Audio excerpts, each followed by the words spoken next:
అండి తక్కువ మసాలాతోటి tasty veg pulao ఎలా ప్రిపేర్ చేశానో ఒకసారి మీరు కూడా చూసేయండి. ముఖ్యంగా నేను అన్ని కూరలతో కలిపి గోరుచిక్కుడుకాయలు కూడా వేసాను అన్నమాట. ఇవి స్పెషల్ టేస్ట్ అన్నమాట ఇంట్లోకి. అలాగే బియ్యం ముందుగా కడిగేసుకుని బాస్మతి రైస్ పక్కన పెట్టుకోవాలి.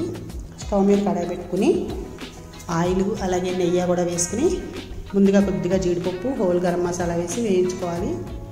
చిటికలో తయారైపోతుందండి. ఇది టేస్ట్ సూపర్గా ఉంటుంది. ముందు మనం కూర ముక్కలు రెడీగా పెట్టుకుంటే సరిపోతుంది.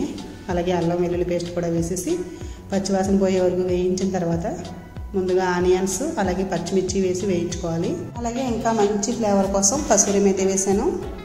కసూరి మేతి వేయడం వల్ల ఇంకా మంచి ఫ్లేవర్ వస్తుంది పులావ్కి. ఇదంతా ఒకసారి ఫ్రై చేసుకున్న తర్వాత మిగిలిన కూర ముక్కలన్నీ వేసేయాలి. ఇందులో స్పెషల్గా నేనైతే గోరుచిక్కుడుకాయ వేసాను. మామూలు చిక్కుడుకాయ కూడా వేసుకోవచ్చు, వంకాయలు వేసుకోవచ్చు, మనకి ఇష్టమైన కూర ముక్కలన్నీ వేసుకోవచ్చు.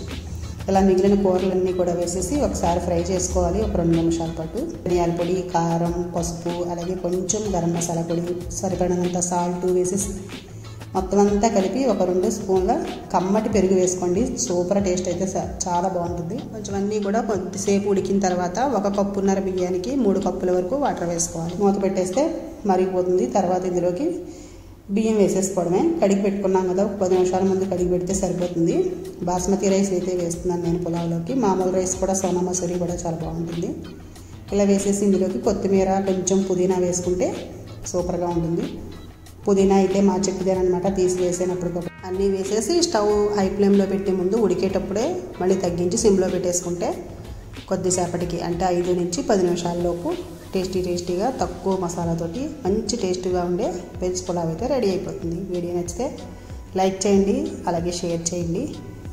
ఫస్ట్ టైం నా ఛానల్ చూస్తే సబ్స్క్రైబ్ చేసుకోండి. Thank you for watching.